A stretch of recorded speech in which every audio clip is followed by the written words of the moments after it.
Rev up your engines!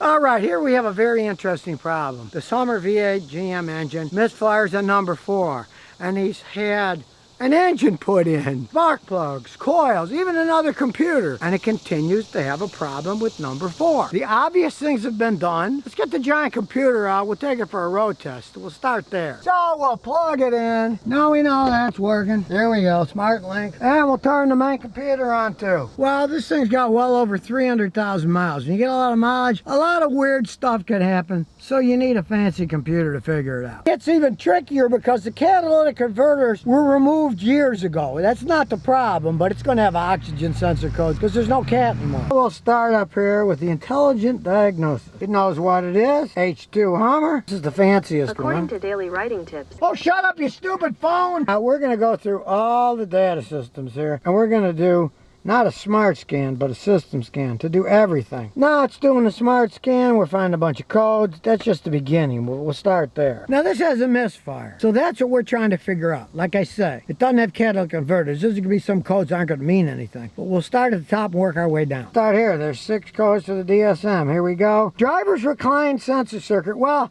that has nothing to do with that running. The lumbar horizontal center circuit is malfunction. Again, that's your seat in your back. Seat side bolster sensor. We don't care about that. Heater in the left back and the right front isn't working. And loss of driver module communications for the door. That has absolutely nothing to do with the car running weird. Class 2 data link malfunction. Another one of those deals that probably has to do with the doors. Losing communication. Hey, it's got 300-something thousand miles. You drive down the road, the doors are open and closed. So, I mean, we don't care about that either. We'll check the other one. Again, lost communication with the instrument cluster data. Well, that has nothing to do with it running poorly. That's why I always warn people, when these things age, you got all these switches, they all do stuff. And they all break down over time. Dashes themselves break down over time. But that isn't going to make the vehicle misfire. So now we're getting to something that's probably going to tell us a lot. The powertrain and the powertrain control module. As I said, this doesn't have catalytic converters. The oxygen sensor data is all going to be absurd, so we have to ignore all those. Heated oxygen sensor, heated oxygen sensor, heated oxygen sensor. Finally, PO300, engine misfire detected. That's the only one that we're going to care about. The catalytic converters were taken off of this thing years ago, and it ran perfectly fine for years. But it is misfiring, so let's go into that. The first thing we want to do, we know what the fault is, so here we go. Let's look at the freeze frame. Here comes all kinds of information out. It showed it was misfiring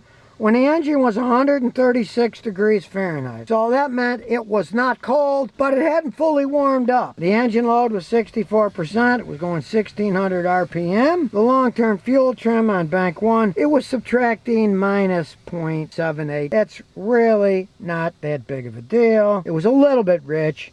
And the fuel trim on 2 was 0. For a car with 300,000 miles, that doesn't really mean anything. The RPMs it was doing, 1642 RPM. It's just, you know, a little bit off idle. But the mass airflow sensor said it was doing 48 grams a second. Now, it's a brand new mass airflow sensor, and so is the PCM. It really shouldn't be that high at that low RPM. They're going 26 miles an hour. Look at some live data.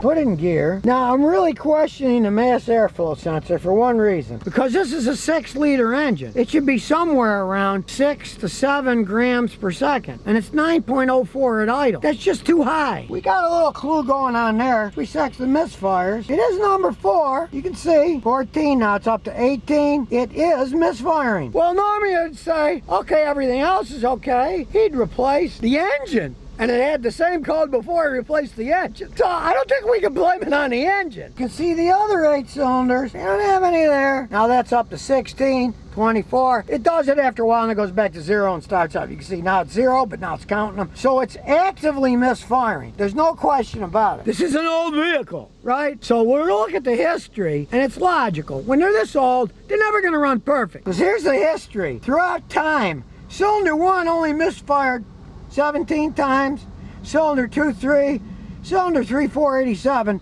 cylinder 4, 46,180. The main problem is in cylinder number 4. There's no ifs or ands about it. Yet, it's a new engine, it's got new coils, new spark plugs, even a new PCM. The main computer's been replaced. A driver could go bad in a main computer, right? And it could do that. But he had that swapped out and reprogrammed by guys at a tech college, so that should be perfectly okay. Go back and look at some more data. That was engine data 1. So let's look at engine data 2. Camshaft data's good. Ignition signal's good. Here's something that's kind of interesting. You can see bank 1 and bank 2, the average injector on time. You can see that the bank 2 is actually a little bit lower consistently. 2.9 here, 2.98 here, before it went up to 3. Let's look something up. Now this thing has new fuel injectors on it too. So you can't blame the fuel injectors because they were all changed, and since it's still number 4 Misfire, what would be the odds that only the number 4 injector was bad in the new pack of 8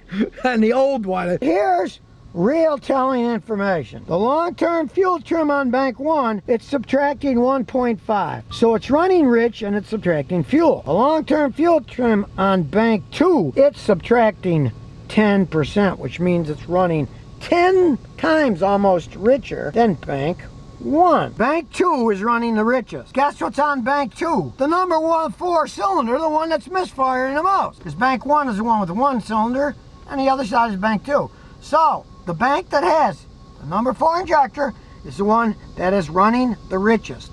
It's having to subtract 10% fuel on that side. Now we're going to check the temperature of the exhaust manifold to see how they're firing. Now we'll check the front one, and it's going at 237. Now we'll check number 4, the one that's misfiring, and it's about 217, 220. So the misfiring cylinder is running cooler. Now that's not a surprise, because we know that side of the engine is running too rich because the fuel trim is subtracting fuel, trying to compensate for the problem. If you have more fuel in an engine, it will run at a cooler temperature. That's why you really don't want to have an engine that runs super lean, because it will run super hot and then burn the pistons out. That's what happens when some fool takes the entire exhaust system off a car and wants it to go rah, rah, rah. They run so lean, they'll burn holes in the top of the pistons, they get so hot. This is the opposite problem. It's running a little bit cool. As far as it stands now, it's kind of illogical. Just about everything's been changed. The fuel injectors, the computer, the wiring harness. Maybe they weren't replaced correctly. Now let's check with this machine. So let's go back to fuel data here, and let's check out the fuel trim cell and the fuel trim learn. Those look kind of interesting. And the injector bank 1 and the injector bank 2. We'll select those and we'll start it up. Bank 1 has a longer on time than bank 2, but now that fuel trim is enabled, graph it. Here we go. If you noticed, when I revved it up with it enabled, it didn't misfire. But when I took my foot off the gas, it started misfiring and it disabled it. I'm not driving, we're doing a road test. Going up there, now we're still on the bottom. He took his foot off the gas, that's why that happened. We'll see what happens when he goes up the hill. With misfire going up this hill. We'll see what happens with the fuel trim learn as we're going up the hill. All right, flooring.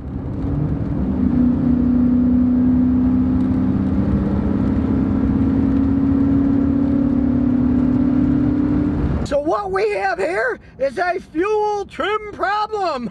Now we got to figure out what's causing it. The average is going up and down close enough, even though the one's always a little bit higher than the other. I've used this machine to command the fuel trim on all the time. It will no longer turn off until I push off. I'm going to turn it on. We're going up a hill, and guess what? It's not misfiring. So here's a trick. Let's go into the machine, and we are going to do a fuel injector balance. So we'll look at cylinder power balance. Injector 2, Injector 3, the bad one, Injector 4, Injector 5, Injector 6, Injector 7, and last but not least, Injector 8. That one's getting a little tricky here. Now we're going to reset them all. Now we're going to start from scratch. We'll clear the fault codes. Okay, let's see if it did its job. We'll read the fault codes. These are permanent codes. The catalytic converters have been gone. The sensors are gone. So of course it's going to trip them. But notice the other codes have all disappeared. That's one thing to remember. You've got permanent codes. You erase them and they come right back. You got a problem. In this case, we know they're not there anymore because the cats aren't even there anymore. That isn't causing a misfire. Those codes will always be here. Now we'll take for a spin and see what happens. Now you can see the long-term fuel trim on each side, it's closer than what it was, minus 0.78. And of course they change as you're driving, but it's no longer the bank 2. It's running a bunch different than the bank 1. You can see it's changed. As you accelerate, things go up and down. That's going to happen. But as you can see there, this time, bank 1 was now subtracting a little bit more fuel than bank 2, when before was subtracting almost 10 times as much fuel. So this balancing seems to work. The computer's trying to balance the system out. Whenever you replace anything on a modern car, realize these are electronic fuel injectors. Nothing is perfect. One is going to be off a little, a few thousandths from the other. The computer's got to figure out how much off they are so it can reset the stuff. And you got to do this when you replace any of the parts. That's the problem with do-it-yourselfers these days. If you buy 8 fuel injectors and throw them on one of these engines, it's not going to run right because they got to be reset. Check this out. The short-term fuel trim now is 0, and then it's subtracting a little or adding a little. There isn't that much difference. As you can see here, both of them are 0 now. It's running perfectly. And you can see after they're both at 0, they both went to adding 2.34. That's because we're stepping on the gas going up a hill. It's got to add a little more fuel. But when we were just cruising along, they were both at 0. You can't get any more perfect than that. So what have we learned? You need a fancy tool to work on modern cars. And more importantly, if you're going to change fuel injectors on your car today, they have to be balanced by a machine like this, or it will never run right. They're never made perfectly. You got 8 injectors, they're never all gonna work exactly the same. But the computer can compensate. If one is a little bit rich, it can make it fire less off. If it's lean, it can make it fire a little bit longer. So I've got my scan tool in my backpack now, and it's going everywhere with me. Because I used to say, man, you need about 50 different scan tools these days. So far, I have yet been able to find something that this machine doesn't work on. Now mind you, it's not going to work on Teslas because he won't give any information out and that interface won't connect to his cars, but you got a normal car, it's something that a real mechanic should think about getting. Because if you think of all the work that was done on the Hummer and it wasn't fixed, that would have been bypassed. A machine like this. You could see, well, you know, the fuel injection is somewhat off. Maybe it needed injectors, yes, but you would know after you put those injectors on, you have to balance them. Don't balance them, that's what you're going to get. Weird misfire. Obviously, the injector on number 4 was worse than the other ones. You saw tiny little misfires, maybe 40 over time on number 1, but like 45,000 on number 4. This is going to balance it as well as possible. So if you never want to miss another one of my new car repair videos, remember to ring that bell.